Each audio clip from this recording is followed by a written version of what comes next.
ക്രിസ്തുവിൽ ഏവർക്കും സ്വാഗതം. ഇന്ന് 3 നോയമ്പിന്റെ നടുവിലെ ദിവസം. കടലിന്റെ ആഴങ്ങളിൽ ഒരു വൻ മത്സ്യം യോനയെ വിഴുങ്ങുന്നു. 3 നാളുകൾക്ക് ശേഷം അതവനെ കരയിലേക്ക് ഛർദ്ദിക്കുന്നു.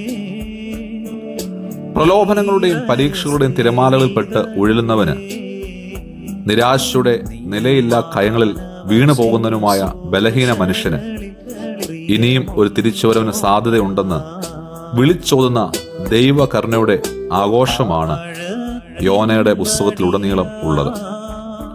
വീണ്ടും കരയിലെത്തുന്ന യോന ദൈവകൽപ്പന അനുസരിക്കുന്നു, മാനസാന്തരം പ്രസംഗിക്കുന്നു, വിജാതിയുടെ രക്ഷയ്ക്ക് കാരണക്കാരനാകുന്നു. സ്വന്തം ജീവിതത്തിൽ നാം ഓരോരുത്തരും അനുഭവിച്ചറിഞ്ഞിട്ടുള്ള ദൈവകരുണയുടെ വെളിച്ചത്തിലേക്ക് അപരനെ കൂടി വിളിച്ചു ചേർക്കുന്നതാണ് സുവിശേഷം.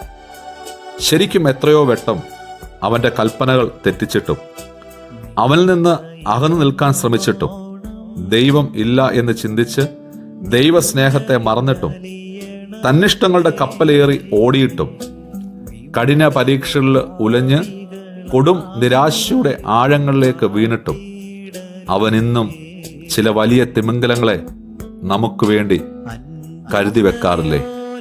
നമ്മുടെ നിലവിളിയുടെ ഉത്തരമായി അവൻ ഇന്നും പുതിയ അനുഭവങ്ങളുടെ വൻകരയിലേക്ക് നമ്മെ ഉയർത്തി എഴുന്നേൽപ്പിക്കാറുമുണ്ടല്ലോ.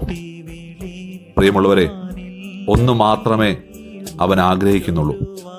ഇനിയെങ്കിലും എൻ്റെ ജീവിതം സംസാരിക്കേണ്ടത് മാനസാന്തരത്തെക്കുറിച്ചാകണം.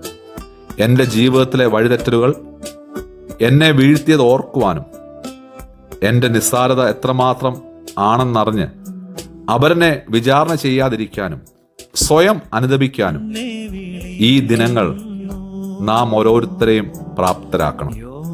ഒപ്പം 3 രാവിലും 3 പകലിലുമുള്ള ഈ കുടിയിരിപ്പ് അനേകരുടെ ആനന്ദത്തിന് കാരണമായി തീരുന്ന തിമിംഗല ഗർഭമായി തീരണം. സത്യമായും മറ്റുള്ളവരുടെ നന്മയ്ക്ക് കാരണമായി തീരുന്ന വാക്കുകൾ പിറവിയെടുക്കുന്ന ദിനരാത്രങ്ങളായി തീരണം ഈ 3 നോയമ്പ്.